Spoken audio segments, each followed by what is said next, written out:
I bring you greetings this precious day, and I appreciate the privilege to be with you and to bring another edition of Governance and Religion. This time in the history of our country is very, very apt, is very, very crucial for people to know the importance of governance in their life.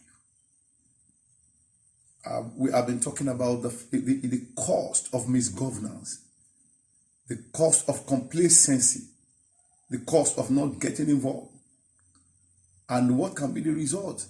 Recent events in our nation, the EndSARS protest that spiraled into looting and arson, and where precious life was wasted at the Lekki Toll Gate because of the fact that there was an agency of government, police, and a particular department that were brutalizing the people. Of course, we are not supposed to let matter get to that kind of level before we take appropriate action. I know that over the years, 3, 4, 5 years, there have been cries that the government should end SARS. But I don't know whatever reason why government decided to keep them until the time when they became an albatross on the nation and the government, and they were forced by protest to disband this very, very obnoxious and brutal police department. Now, that's a watershed. But, we commiserate with the families of those who lost their life in that event, that is not necessary. It's not something that we look forward to, that for us to reform our system in the country, blood must be shed. The life of an individual is just too important, too crucial. And that's what developed nation, where they have, people becomes, very involved. And the people, they take the matter of who rules them into their hand. They cannot afford to play with the life of one citizen, because one citizen is very important to them, their life. Recently, the seal of the United States came into Nigeria to rescue one of their citizens that was kidnapped by Boko Haram. That is the effect of a responsive government, where people are vigilant to put the right people in position, and where they know that if they refuse to do the right thing, the people will consciously and deliberately get them out of office. I am happy to be with you today. I want to be speaking about another requirement for eligibility into election that we need to look for into electing people into leadership and governance. Everybody that can reflect on this. We need leaders who are passionate, who demonstrate passion for service, passion for rulership, passion for governance.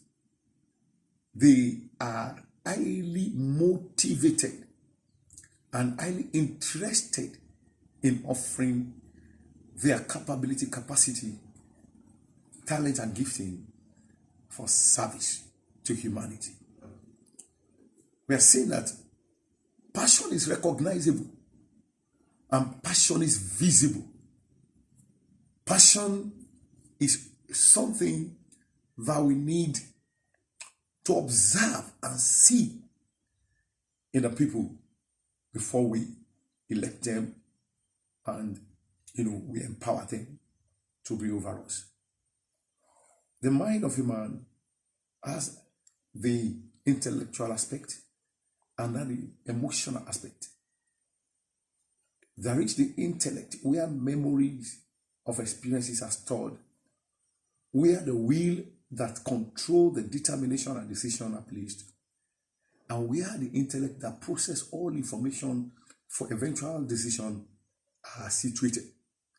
But we have an aspect of the mind that controls feelings, the emotion, the imagination. This is a component, a part of the mind where we experience joy, experience sorrow, experience love, experience hatred, where we have things that motivate us, enthusiasm, and all the rest. We are saying that everybody that is aspiring to serve in leadership must be passionate about people, and must be passionate about service, and must be passionate about governance. And this passion must be infectious, must be seen, must be recognized. How do I know somebody who is passionate about a matter of governance? And like I said, we must begin to look at what has this individual given, not just for electioneering purpose, what has he given back to the people over a long track of time? What has been the impact on the society, on the community, on the people? How have this person used the position and opportunity he has to serve humanity? What has he done that we can quantify and we can quote as input into people? For example, if anyone say, I'm passionate about giving education and I'm bringing free education, we need to look at this person. What has he done in educating the people in the past? Has he given a scholarship or people scholarship? Has he been part of training and learning process? And what has been the significant input of this individual into education in the society before aspiring to come into governance? Passion is seen by the price an individual is ready to pay for service, not for winning election. What price is this person ready to pay and to give up for the people? We must begin to focus and begin to look at passionate leaders, people that are highly emotional, people that have feelings for humanity, and it is true, before we elect people into governance.